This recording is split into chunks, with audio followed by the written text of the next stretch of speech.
இறக்கி காட்டணும். பாருங்க அப்படியே கொத்து கொத்தாக வருது. ஆனால் இந்த மண்ணுக்கு இந்த மாதிரி போடுறதெல்லாம் வருது என் பாய். இதெல்லாம் கொஞ்சம் பழுத்துருச்சு, கனிஞ்ச மாதிரி ஆகுது. இதெல்லாம் இப்போ நீங்கள் எடுத்துடணும்.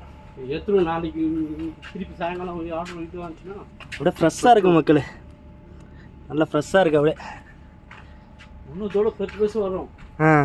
இந்த இதில் வச்சாவே இங்கே பாருங்க,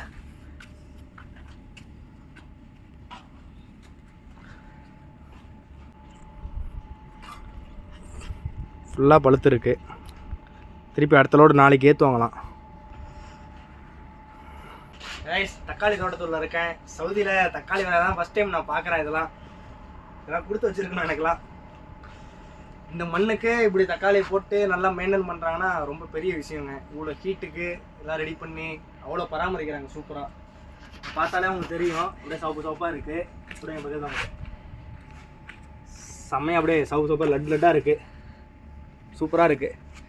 அப்படியே இது ரெடி பண்ணி வண்டி லோடு ஏற்றிடுங்களா பாய்? ஆமாம், அப்படியே லோடு பேக் பண்ணி கார்ட்டூனுக்கு பில்லல் இருக்குது இல்லை, பில்லலில் பிளாஸ்டிக் பில்லல் அதில் பேக் பண்ணி இது பண்ணி விடுவோம். பார்க்க செம்மையாக இருக்குங்க. இப்போ தக்காளி இது பேப்பரில் வந்து ஃபஸ்ட்டு இழுத்து கட்டுவாங்களாங்க. நல்லா இது வரையும் இழுத்து கட்டுவாங்களாம்.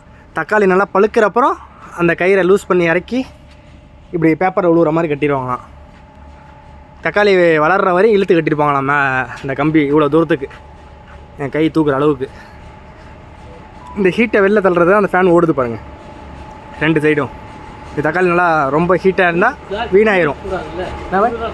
குளிர்ச்சியாக இருக்கணுமா, ஹீட் இருக்கக்கூடாது. இது டெம்பரேச்சரும் இருக்குது இதுலேயே, எல்லாமே டெம்பரேச்சர் இருக்குது இதுலேயே. ரெண்டு ஃபேன் ஓடுது நல்லா பெருசாக. இங்கே பாருங்கள், எல்லாமே தக்காளி தான், ஃபுல்லாக நிறையா இருக்குது. ஆனால் எல்லாமே தக்காளி தான். நாங்கள் வேறு ஏதாவது பார்ப்போம் டிஃப்ரெண்ட்டாக. கேஸ் இங்கே பாருங்கள், வாத்துலாம் இருக்குது. அங்கே பாருங்க போகுது பார்த்தீங்களா?